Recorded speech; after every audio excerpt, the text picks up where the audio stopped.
Hi guys, it's another misty morning on the AT, and the weather is not great, but what's even worse is that this morning I had to do an emergency bathroom break and I ran headlong into a bunch of nettle, like a whole forest of nettle. I was just trying to it was an emergency, so I really needed to get off trail, and I can't tell if I got nettle or poison ivy, but they were both in that area. And now I'm extremely itchy on my legs and also on my arms, so now I have 14 more miles to get into Buena Vista, which is just going to be very unpleasant because my legs and arms are really itchy. And then I was scared to put on my glasses or my watch because I just don't want to touch my face in any way right now.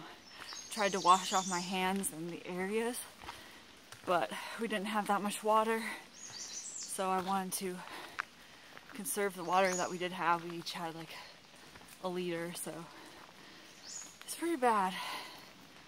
I am hoping that it's just nettle and not poison ivy, but I can't tell yet because it hasn't stopped and it got all bubbly and disgusting right away, so I don't know what that means, but it's very uncomfortable. It was agonizing at first. So that's how my day's going so far, and with the weather, it's not making it any easier. And this uphill is pretty tough too. So it looks like it'll be tough anyway. But we've had like a week of beautiful weather, so I guess June is bringing us some lousy and rainy weather, but it seems like it's been really dry here in Virginia for the last week, so it couldn't last for too long. It had to change on us. I had a pretty discouraging experience in Daleville with a former thru-hiker who told me I was going so slow that I needed to consider flip-flopping, and it was upsetting because, as I said in my last video, I've been really worrying about that and upset about it. And he said, like, you better pick it up, and you're not gonna finish if you don't hurry up. And I said, yeah, I've been worrying about that. And he said, like, have you considered flip-flopping and going from Maine, which is obnoxious because my friend started a week before me, yet he didn't say anything to him when he told him when he started. But when I started, he said, you're going too slow. But the thing is, according to the ATC, as long as you are at Harper's Ferry by July 15th, you should be able to make it to Katahdin before it closes. So, I mean, I don't want to be getting there that late, and I'm not going to be, but worst case scenario, I guess I could be there and okay. So yeah, that was really pretty upsetting, and the trail community is usually so positive that I was really disappointed that someone would be like that to me. Said like, why? What's wrong? Like, why aren't you doing bigger mileage? Is it because of a physical thing, or is it a mental thing? And I said, I don't know, I just been taking my time. So I think people need to hike their own hike, as the classic phrase of the AT says, because you shouldn't be telling people at like the end of May who are almost like 727 miles in, they need to flip-flop because we have plenty of time to get to Harper's Ferry. But anyways, that's just a little rant because it really pissed me off. I met a section hiker who recognized me from YouTube, so I've had my second person who knew me from YouTube. I think a lot of people out here aren't, don't have time to watch YouTube, so most thru hikers have no idea who is on YouTube recording videos. So I was very flattered that you recognized me, Odysseus, and you got really lucky when you got off the trail because there was a rainstorm like right after you got into town yesterday, so it was perfect timing for you. It was raining really hard yesterday. We were hiking through it and it was a throwback to April and March because I don't know, it's just seems like spring, except it's a little too warm for that, I guess. I've been hiking in a dress, which I would show you, but it's kind of cold right now, so just keep my raincoat up. And it's actually really nice. I know a lot of guys hike in kilts, and I think it's actually reduced the amount of chafing that I've had from my running shorts. So the only thing is I'm not going to be able to use it when it's really rock scrambles or in really difficult terrain like the whites. I think I'm going to have to go back to shorts just because obviously when you're going straight up, probably don't want to be just wearing a dress. But in terrain like this where it's mostly just hills, or I guess it's not just hills, but it's not so straight up and down, it's totally doable to wear a dress. And this is a moisture wicking dress, so it works better than actually the clothes that I have been wearing, like the shirt.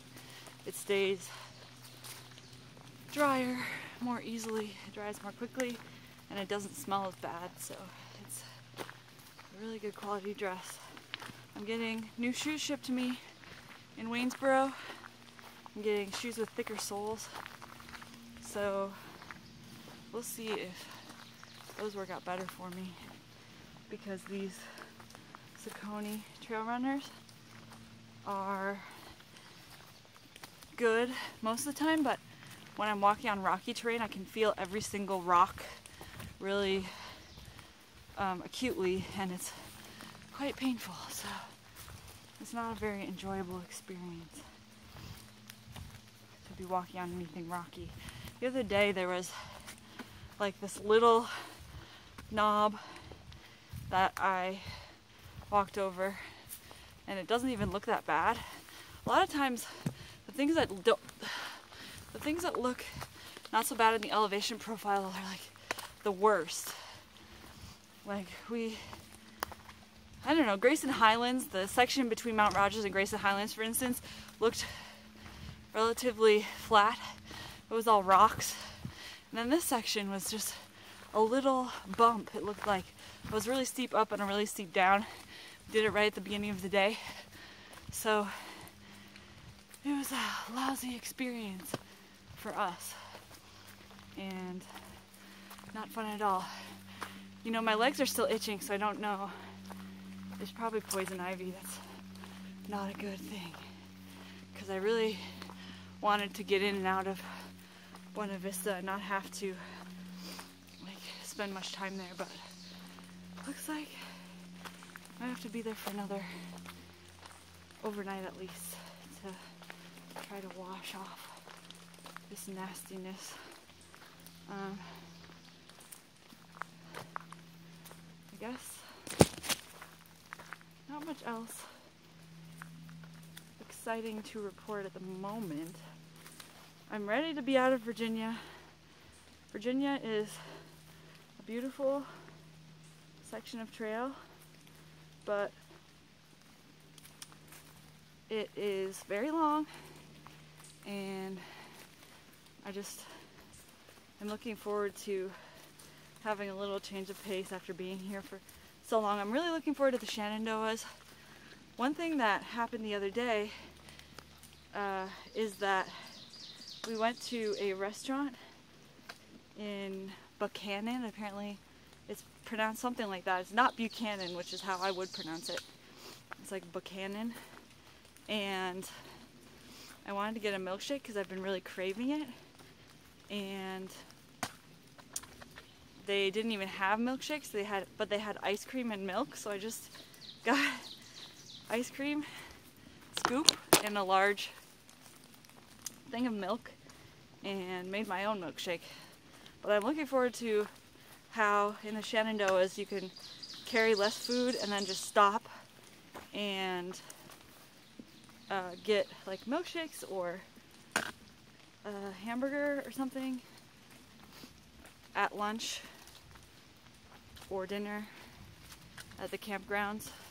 That is kind of like, people say it's kind of like the AT light. So for beginners who aren't used to having to actually be in the wilderness for more than a day or two, you can hike and then you run into campgrounds where there's plenty of opportunities to get warm food, which is going to be kind of a luxurious thing.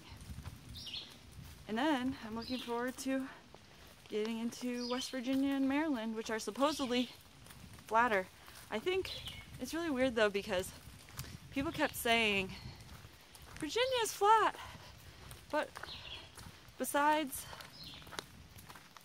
a few miles out of Daleville and a few miles between Woods Hole and Parisburg, it really hasn't been flat.